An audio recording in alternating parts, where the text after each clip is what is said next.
যদি তোমালোকৰ ঘৰৰ কোনোবা সদস্য বা তোমাৰ কাছত বাৰ্থ চাৰ্টিফিকেট এতিয়াও বনোৱা নাই বা বাৰ্থ চাৰ্টিফিকেটটো নাই তোমাৰ লগত, কোনোবা কাৰণত তোমালোকে বনাব নাপাৰিছিলা বা ডিলে হৈ গৈছে বনাওঁতে, এবছৰৰ পৰা 60 বছৰলৈকে যিকোনো মানুহৰ যদি বাৰ্থ চাৰ্টিফিকেট এতিয়াও বনোৱা নাই, তেনেহ'লে বিৰাট বিপদ হ'ব পাৰে তোমালোকৰ।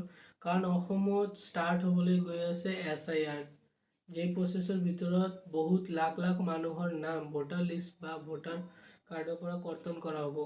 আৰু চিফ মিনিষ্টাৰ হেমন্ত বিশ্ব শৰ্মা কেইদিন আগতে এটা ইণ্টাৰভিউত কৈছিল যে অসমত থাকিবলৈ হ'লে বাৰ্থ চাৰ্টিফিকেটটো প্ৰযোজ্য, ঠিক আছে।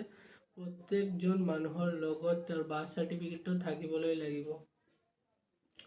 এতিয়া চোৱা, যেতিয়া SIR হ'ব তেওঁলোকে মেইন ডকুমেণ্টটো যিটো চাব সেইটো হ'ল বাৰ্থ চাৰ্টিফিকেট। আৰু পুৰণা মানুহে যিবিলাক আছে তেওঁলোকৰ বহুতৰ লগত বাৰ্থ চাৰ্টিফিকেট নাই।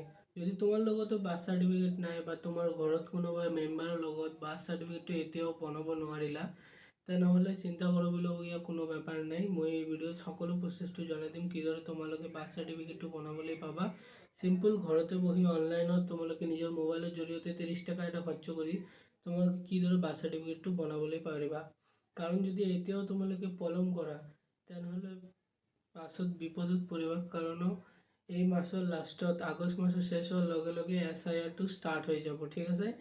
SIR কি ইয়াৰ ফুল ইনফৰমেশ্যন মই এই ভিডিঅ'ত দিছোঁ। ভিডিঅ'টো যাই মোৰ চেনেলত যাই চাই ল'বা কি কি ডকুমেণ্ট লাগিব তোমালোকৰ SIR কৰিবলৈ, নহ'লে তোমালোকৰ নাম ভোটাৰ লিষ্টৰ পৰা কৰ্তন কৰা হ'ব, ঠিক আছে। আৰু যদি এতিয়া বহুতো মানুহৰ লগত বাৰ্থ চাৰ্টিফিকেট নাই, এবছৰৰ পৰা 80 বছৰলৈকে মানুহৰ বাৰ্থ চাৰ্টিফিকেট তোমালোকে ইজিলি মোবাইলতে বনাব পাৰিবা। এই ভিডিঅ'ত মই ক'ম তোমালোকে কিদৰে অনলাইনৰ প্ৰচেছৰ লগত 30 টকা মাত্ৰ এটা খৰচ কৰি এতিয়াই তোমালোকে ঘৰতে বহি বাৰ্থ চাৰ্টিফিকেটটো বনাবলৈ পাবা, ঠিক আছে। তেতিয়াহ'লে ভিডিঅ'টো ষ্টাৰ্ট কৰোঁ। চ' প্ৰথমত তোমালোকে এই ৱেবছাইটটোত আহি যাব। ৱেবছাইটটোৰ লিংক মই ডিছক্ৰিপশ্যনত দি দিম।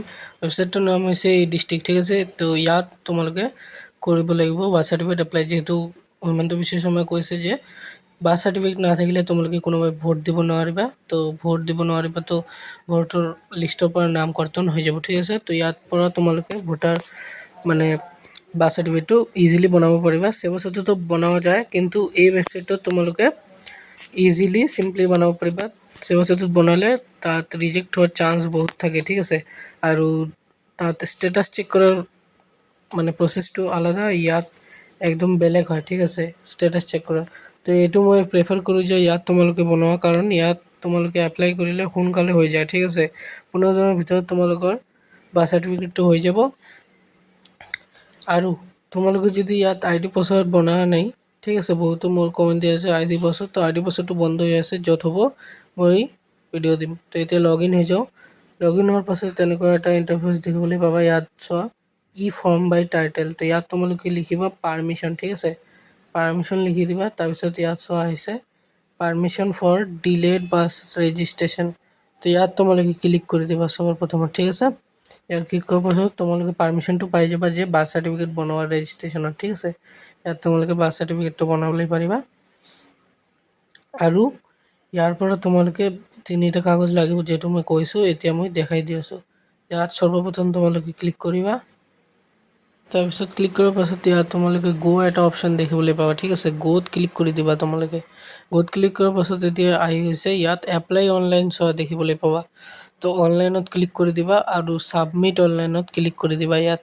তাৰপিছত তোমালোকৰ পূৰা ফৰ্মটো মানে খুলি আহি যাব। ইয়াত তোমালোকে পাৰ্মিশ্যন ফৰ ডিলেড বাৰ্থ চাৰ্টিফিকেটটো এপ্লাই কৰিবলৈ পাবা। আৰু ইয়াত তোমালোকে নিচে স্ক্ৰল কৰিবা এতিয়া, ঠিক আছে। স্ক্ৰল কৰাৰ পাছত ইয়াত তোমালোকে এপ্লিকেণ্ট নেম দেখিবলৈ পাবা। এপ্লিকেণ্ট ডিটেইলত এপ্লিকেণ্ট নেমটো মানে যাৰ বাৰ্থ চাৰ্টিফিকেট তোমালোকে এপ্লাই কৰিবা তাৰ নামটো দি দিবা। তাৰপিছত মোবাইল নাম্বাৰটো দি দিবা।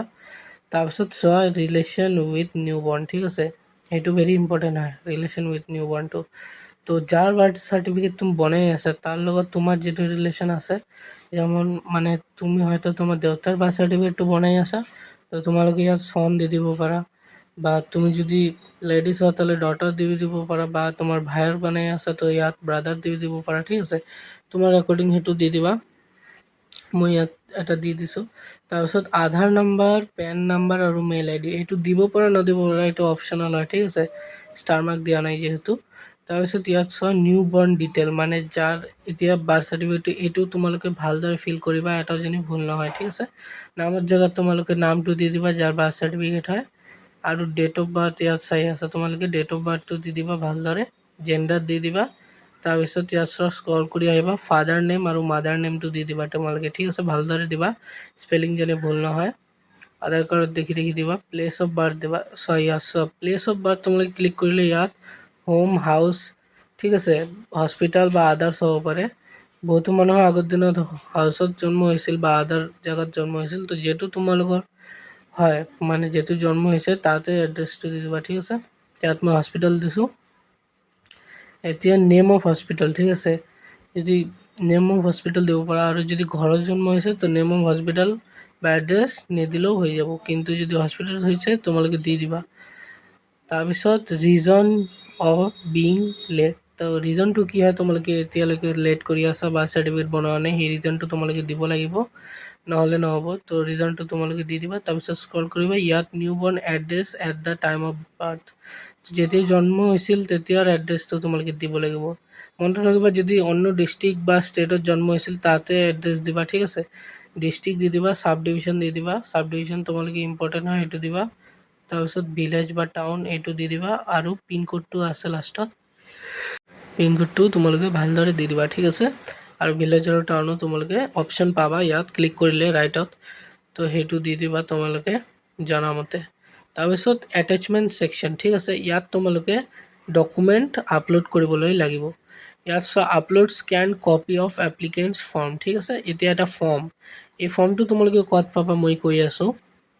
ফৰ্মটো তোমালোকে মোৰ হোৱাটছআপ চেনেলৰ লিংকটো দিয়া আছে ভিডিঅ'ত, তাত তোমালোকে যদি গোৱা তো ফৰ্মটো পাই যাবা। ফৰ্মটো ফিল আপ কৰি এটা ফটো তুলি 500 কপিৰ ভিতৰত PDF বনাই ইয়াত তোমালোকে দি দিবা, আপলোড দি দিবা। তাত এনেকৈ ডিটেইল তোমালোকে দিব লাগিব, তো এইটো তোমালোকে হাতেৰে ফিল আপ কৰি ইয়াত তোমালোকে আপলোড দি দিবা, নহ'লে কিন্তু নহ'ব। ফৰ্মটো তোমালোকে হোৱাটছআপ চেনেলত পাই যাবা, মই এই ভিডিঅ'ৰ ডিছক্ৰিপশ্যনত লিংকটো দিছোঁ। তাৰপিছত আছে register hospital government private certificate regarding বাৰ্থৰ এজ প্ৰুফ। ইয়াত তোমালোকে হস্পিটেলৰ এটা কাগজ লাগিব, ঠিক আছে। হস্পিটেলত যদি জন্ম হৈছে হস্পিটেলৰ কাগজ লাগিব, প্ৰাইভেট হস্পিটেলত জন্ম হৈছে সেইটোৰ কাগজ লাগিব। তোমালোকে যাবা হস্পিটেলত, ক'বা যে বাৰ্থ চাৰ্টিফিকেট দিলে হৈছে, ঠিক আছে, মোৰ এক্সপিৰিয়েঞ্চত কৈ আছোঁ, তোমালোকক দি দিব, ঠিক আছে। আৰু যদি নাই তেনেহ'লে এজ প্ৰুফ এজ প্ৰুফ, তাহলে যে কোনো তোমালোকৰ মানে বয়সৰ প্ৰমাণপত্ৰ দিব পাৰা, ঠিক আছে, যেনেকুৱা স্কুল চাৰ্টিফিকেট হৈ গ'ল, আধাৰ কাৰ্ড হৈ গ'ল এনেকুৱা। তাৰপিছত চোৱা ইয়াত 3 নম্বৰ আছে school certificate admit card for age 6 and above or parent detail, ঠিক আছে। এতিয়া চোৱা তোমালোকে স্কুল চাৰ্টিফিকেট বা এডমিট কাৰ্ডটো দি দিবা, ঠিক আছে, যিটো আছে, বা যদি নাই তো পেৰেণ্ট ডিটেইলছ দি দিবা, ঠিক আছে। স্কুলৰ প্ৰমাণপত্ৰ বা প্ৰৱেশ পত্ৰ, তো তোমালোকে যেতিয়া প্ৰৱেশ কৰিবা তাত এটা দিয়া স্কুলৰ চাৰ্টিফিকেট সেইটো দি দিবা পুৰণি কালৰ, আৰু এডমিট কাৰ্ড থাকিলে আৰু ভাল, বা যদি দুয়োটা নাথাকে পেৰেণ্টছৰ ডিটেইল দি দিবা, ঠিক আছে। 500 কপিৰ ভিতৰত PDF বনাই। তাৰপিছত চোৱা এভিডেভিট, এভিডেভিট তোমালোকক কোৰ্টৰ পৰা বনাই আনিব লাগিব, ঠিক আছে। কোৰ্টত যাবা, তোমালোকে যিকোনো এডভকেটৰ লগত যাবা, তেওঁ তোমালোকক বনাই দিব যদি কোৱা জন্ম প্ৰমাণপত্ৰ। তাৰপিছত চোৱা এনি আদাৰ ডকুমেণ্ট নালাগে, তোমালোকক যদি দিব পাৰা তো দিয়া, ঠিক আছে। তাৰপিছত চোৱা এভিডেভিটটো তোমালোকে ভেৰি ইম্পৰ্টেণ্ট হয়, এইটো বনাই ল'বা তুমি উকিলত, যিকোনো উকিল তোমালোকক ক'বা যে বাৰ্থ চাৰ্টিফিকেটৰ জন্য এটা এভিডেভিট লাগে, সেইটো তোমালোকক বনাই দিব। তাৰপিছত চোৱা number of page to be print, তো সেইটো তোমালোকে 04 দি দিব পাৰা, কাৰণ 4টা ডকুমেণ্ট তোমালোকে কৰিছা, আৰু পেজ স্কেনটো তোমালোকে 1 দিবা, আৰু কেপচাৰটো তোমালোকে দি দিবা। তাৰপিছত ছাবমিটত ক্লিক কৰিবা। মই সকলো ডিটেইল ফিল কৰি তোমালোকক ছাবমিটত ক্লিক কৰি দেখাই দি আছোঁ, তো তোমালোকে অলপ ৱেইট কৰিবা। ছাবমিটত ক্লিক কৰাৰ পাছত তোমালোকে পে'মেণ্ট কৰি বনাই ল'ব পাৰিবা। তো মই ছাবমিটত ক্লিক কৰিলোঁ, ইয়াত চোৱা পে'মেণ্টৰ আহি গৈছে ন'টিফিকেশ্যন, ইয়াত তোমালোকে দেখি আছে যে 30 টকা মাত্ৰ পে' কৰিব লাগিব, ঠিক আছে। ইয়াত মই তোমালোকে পে'ত ক্লিক কৰিবা, ঠিক আছে, পে' নাও, পে'ত ক্লিক কৰিবা, তো তোমালোকে এনেকুৱা এটা ৰিচিপ্ট আহি যাব, তোমাৰ নাম বা ফৰ্মটো আহি যাব। তোমালোকে স্ক্ৰল কৰিবা, স্ক্ৰল কৰি নিচে দেখি আছে please click here to proceed, ইয়াত তোমালোকে ক্লিক কৰিবা, ঠিক আছে। ক্লিক কৰাৰ পাছত তোমালোকে আৰু এটা ৰিচিপ্ট দিব নিচত, স্ক্ৰল কৰিবা, স্ক্ৰল কৰি ইয়াত তোমালোকে পে'মেণ্টৰ কিমান পইচা ডমেষ্টিক GST আহি গৈছে, ঠিক আছে। ইয়াত প্ৰচিড টু পে'ত তোমালোকে ক্লিক কৰিবা। ক্লিক কৰাৰ পাছত তোমালোকে লোড হ'ব অলপ, লোড হৈ তোমালোকে এনেকুৱা এটা ইণ্টাৰফেচ দেখিবলৈ পাবা। ইয়াত তোমালোকে ইণ্টাৰনেট বেংকিং, কাৰ্ড পে'মেণ্ট, ঠিক আছে, pay' with Bhim card, PhonePe', Bhim U P আই, সেইটো দেখি আছা। তো ফোনপে' ভীম ইউ পি আইত ক্লিক কৰিবা আৰু ইয়াত তোমালোকে পে'মেণ্টটো কৰিবলৈ পাবা ইজিলি পে' নাওত ক্লিক কৰিলে, ঠিক আছে।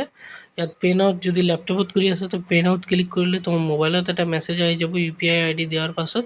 তাত ক্লিক কৰিলে তোমালোকে ডাইৰেক্ট ফোনপে'ত যাবা, তাত তোমালোকে পে'মেণ্ট কৰিবলৈ পাবা। আৰু যদি মোবাইলত কৰি আছা তেনেহ'লে ছেম মোবাইলত আহিব।